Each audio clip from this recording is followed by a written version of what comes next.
Hello everyone. तो आज हम क्लास 9 मोशन चैप्टर के वेलोसिटी टाइम ग्राफ्स डिस्कस करने वाले हैं। अच्छा, आपको पता है next year GTA 6 game launch होने वाला है, ठीक है। आपको पता है कि ऐसे हाई एंड गेम्स में भी फिजिक्स के काफ़ी इक्वेशंस यूज़ करा जाता है to generate different types of motions and trajectories.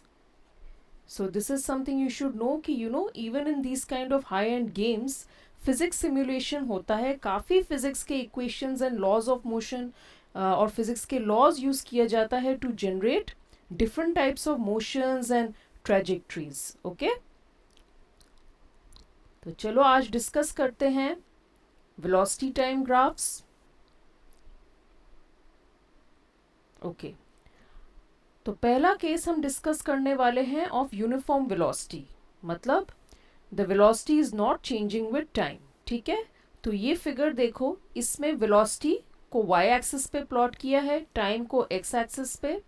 Here you can see that the velocity will not change with time. उस केस में क्या होगा, it is the velocity will be a flat line with respect to the time axis.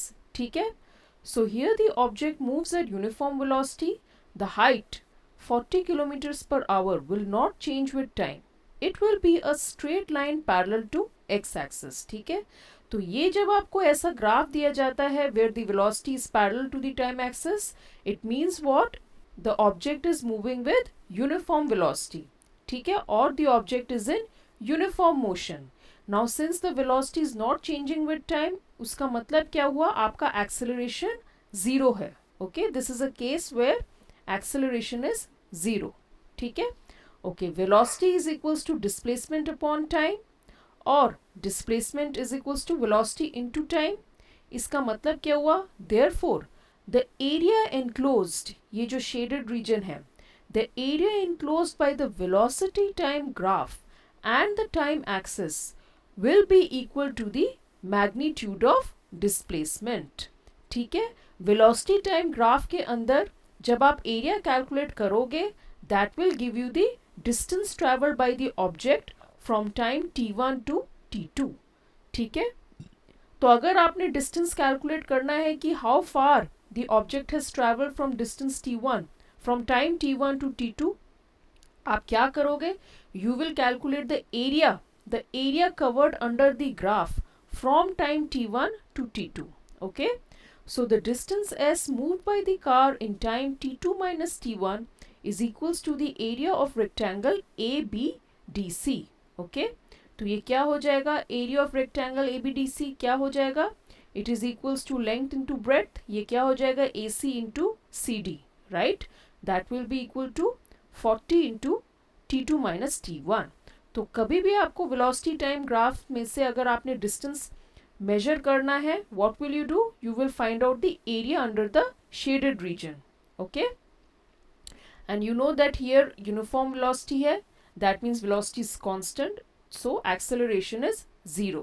ठीक है, अब हम दूसरा case consider करते हैं, velocity time graph for a body moving with uniform acceleration. ठीक है, मतलब या तो आपका velocity increase होगा या तो वेलोसिटी डिक्रीज होगा. ठीक है, पहले केस में हमने पढ़ा था यूनिफॉर्म वेलोसिटी, अब हम पढ़ने वाले where the velocity is going to change with time. ठीक है, the velocity is not constant, और उसमें हम कौन सा केस कंसिडर कर रहे हैं, वेयर द ऑब्जेक्ट और the body is having uniform motion. ठीक है, it is moving with uniform acceleration. तो उस केस में क्या होगा, आप ये फिगर देखिए, यहाँ पर velocity is along the Y axis, time is along the X axis. When the object is covering equal velocity, मतलब उसकी velocity increase हो रही है, but the change in velocity per unit time interval is constant. ठीक है, so it is changing, the velocity is changing uniformly. ठीक है ना, so उस वो वाला केस क्या बन जाएगा, it is uniform acceleration. Okay, तो यहाँ देखते हैं, here the velocity changes by equal amounts in equal intervals of time, therefore it is having uniform acceleration. Okay, the velocity time graph for all uniformly accelerated motion is a straight line. Okay, क्या दिख रहा है यहाँ पर, velocity increases with time uniformly. ठीक है, velocity increases with time uniformly means It is uniform acceleration. So it is a straight line graph. Okay, इस case में when the object is moving with uniform acceleration, मतलब उसकी velocity increase हो रही है by equal amounts in equal time intervals, उस case में आप distance कैसे calculate करोगे? Distance इस केस में क्या हो जाएगा? Magnitude of displacement. ठीक है ना? कैसे calculate करोगे? Again, सपोज करो टाइम t1 टू t2 आपने कैलकुलेट करना है कि कितना distance the car has travelled. ठीक है, तो आप क्या करोगे? You are going to find out the area like this. जो शेडेड रीजन है आप एरिया कैलकुलेट करोगे from time t1 to t2. Okay, so area will be area under the velocity time graph. So distance covered by the car from time t1 to t2 is equals to area ABCDE under the velocity time graph. ठीक है, तो आपने वो graph दिया होगा, time t1 t2 ले लोगे, you are going to drop perpendiculars and you are going to find the area of the enclosed region. So S is equals to area ABCDE shaded region. So what is that? It is the area of the rectangle ABCD plus area of triangle ADE. Okay, वो क्या हो जाएगा? Area of rectangle ABCD क्या हो जाएगा? Length into breadth, that is equals to AB into BC. ठीक है, and area of triangle ADE क्या हो जाएगा? That is half into base into height. Half into base क्या हो जाएगा? AD इंटू हाइट क्या हो जाएगा? ED. Okay, so it is half into AD into ED. Okay, अच्छा, इन दिस केस क्या कहते हैं? वेलोसिटी टाइम ग्राफ के केस में जब आप स्लोप निकालोगे, the slope of the graph is going to give you acceleration, right? कैसे देखते हैं? आप कोई भी दो पॉइंट्स ले लो, A और E. ठीक है, A is t1 v1 and E is t2 v2. तो आपका स्लोप क्या हो जाएगा? v2 minus v1 upon t2 minus t1, है ना? क्योंकि change in y upon change in x होता है slope. So slope is v2 minus v1 upon t2 minus t1. That is equals to change in velocity per unit time interval, that is delta v upon delta t, that is acceleration. तो slope of a vt graph, जब आपका object uniformly ऐसे move कर रहा है, uniform acceleration हो रहा है, उस केस में जब आप vt ग्राफ से स्लोप निकालोगे, it is going to give you the acceleration of the moving object. Okay,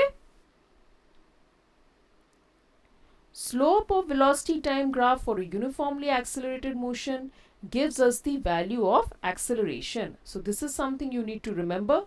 Whenever an object is moving with uniform acceleration, उस ग्राफ का जब आप स्लोप कैलकुलेट करोगे, it will give you acceleration. ठीक है, तो यहाँ पर आप देख सकते हो ये आपका OA स्ट्रेट लाइन है. The object is moving with uniform acceleration. तो इस केस में आप क्या करोगे? Drop perpendicular on both the axis, Y axis पे एंड एक्स एक्सिस पे. तो आपका स्लोप क्या हो जाएगा? Slope will be equals to AB upon OB, है ना? That is what? That is equals to V by T, that is acceleration. ठीक है, so you need to remember कि स्लोप आपको इस केस में एक्सेलरेशन देगा. अच्छा, what is the velocity time graph for a non uniformly accelerated motion? मतलब velocity increase या decrease हो रहा है but non uniformly. ठीक है, so उस केस में क्या हो रहा है? Your car or the object is undergoing non uniform acceleration. ठीक है, तो पहले केस में देखो, यहाँ VT ग्राफ में आपको दिख रहा है कि that the velocity is increasing with time but it is increasing in a non-linear fashion, right? So the increase, so the change in velocity per unit time is non-uniform. तो इसका मतलब क्या हो गया? ये आपका non-uniform acceleration होगा. In the second case, you can see that the velocity is decreasing with time in a non-linear way. ठीक है ना? It's a non-linear fashion, non-linear graph. तो इसका मतलब it is a case of non-uniform motion, and here the car is decelerating. It is decelerating non-uniformly. ठीक है, और last case में क्या दिख रहा है आपको? यहाँ पर आपको दिख रहा है ये भी आपका नॉन यूनिफॉर्म मोशन है, क्योंकि देखो पहले वेलोसिटी इंक्रीज होता है, फिर वेलोसिटी डिक्रीज होता है, फिर वेलोसिटी इंक्रीज होता है एंड फिर वेलोसिटी डिक्रीज होता है. सो द एक्सेलरेशन एक टाइम पे आपका क्या कहते हैं? Car is accelerating, then it is decelerating, then accelerating and then decelerating. So overall the acceleration is non uniform. ठीक है, so for non-uniformly accelerated motion, The velocity time graphs can have any shape. Okay, so that is it for today. Thanks for listening.